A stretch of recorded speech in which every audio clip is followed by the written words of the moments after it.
রান্না পারি আর না পারি, মেয়ে মানুষ বলে কথা, রান্না তো শিখতেই হবে। তো আজকে আমি আমার বাসায় কাঁচা মরিচ দিয়ে সুন্দর করে মুরগির মাংস রান্না করব। যদিও বা মুরগির মাংস না, এটা হচ্ছে মুরগির মাংসের পোলাও। আর এখানে আমি নিয়ে এসেছি ডালডা, এগুলো দিয়ে আজকে বিরিয়ানিগুলোর চাল ভালো করে ভেজে নিব, তারপর ভাজি করে বিরিয়ানি রান্না করব, মুরগির মাংস রান্না করব, তার সাথে শসা থাকতেছে, তার সাথে আরো অনেক রকমের আইটেমের খাবার থাকতেছে। সবকিছু মিলে আজকের এই ব্লগটা। সো হ্যালো এভরিওয়ান, আসসালামু আলাইকুম, কেমন আছেন সবাই? চলে এসেছি আমি আরোহী মিম নতুন আবার একটা ব্লগ ভিডিও নিয়ে। আর মাটির চুলায় রান্নার যে স্বাদ, এটা হচ্ছে গ্যাসের চুলায় রান্না করলে একদমই পাওয়া যায় না। আমি যদিও বা গ্যাসের চুলায়ও রান্না করতে পারি, আবার মাটির চুলায়ও রান্না করতে পারি, তো দুটাতেই আমি রান্না করি। বেশিরভাগ লোকজন বেশি হলে মাটির চুলায় রান্না করলেই ভালো। মাটির চুলায় যে স্বাদ, এই স্বাদটা গ্যাসের চুলায় পাওয়া যায় না। যারা গ্যাসে রেগুলার রান্না করে তারা অনেকেই আফসোস করে, যাদের বাসায় মাটির চুলা নাই তারা আফসোস করে যে আমার বাসায় যদি মাটির চুলা থাকতো তাহলে মাটির চুলায় একটু রান্না করতাম। তো আজকে আমি আমার ভাই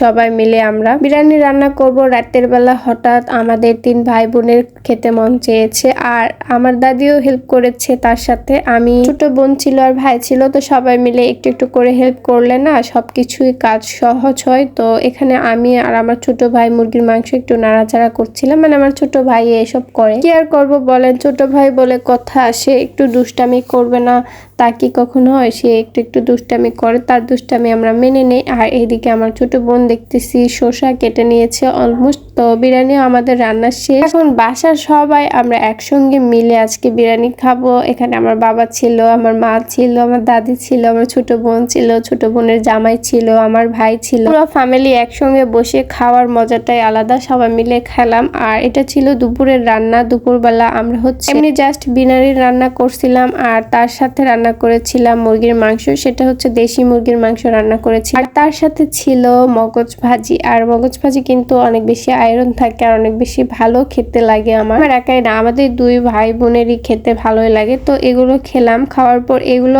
আরো আগেকার ভিডিও ছিল, এগুলো ছিল লাল মুরগির মাংস। এগুলোতে প্রচুর পরিমাণের গুঁড়া মরিচ দিয়েছিল সেদিন আমার দাদি, মানে একটু ঝাল ঝাল খাওয়ার ইচ্ছা হচ্ছিল। তো তার মধ্যে একটু অসুস্থ ছিলাম, এই কারণে ঝাল লবণ সবকিছু একটু বেশি বেশি করে দিয়ে রান্না করা উচিত ছিল। তো সুন্দরভাবে সবকিছু দিয়ে নেওয়ার পর এখন এটা মাখাবে আর তারপর চুলায় তুলে দিবে। অনেকে আমাদের পাতিল নিয়ে অনেক কিছু বলে, বাট আমাদের মাটির চুলায় যে পাতিলগুলো ইউজ করে ওগুলোতেই রান্না করে, কারণ বাহিরে যেগুলো থাকে কিংবা যেগুলো তোলা আছে ওগুলো তো আর ইউজ করা যাবে না। আর ওগুলো যদি বের করেন তাহলে ওগুলোতে অবশ্যই কালি লাগবে, অবশ্যই নোংরা হবে, অবশ্যই কিছু না কিছু হবে। তাই যেটা যেখানে পারফেক্টলি মানায় সেটাতেই সেরকম ভাবে রাখা দরকার। ভিডিওটা এত দূর পর্যন্তই, ভালো থাকবেন, আল্লাহ হাফিজ সবাইকে।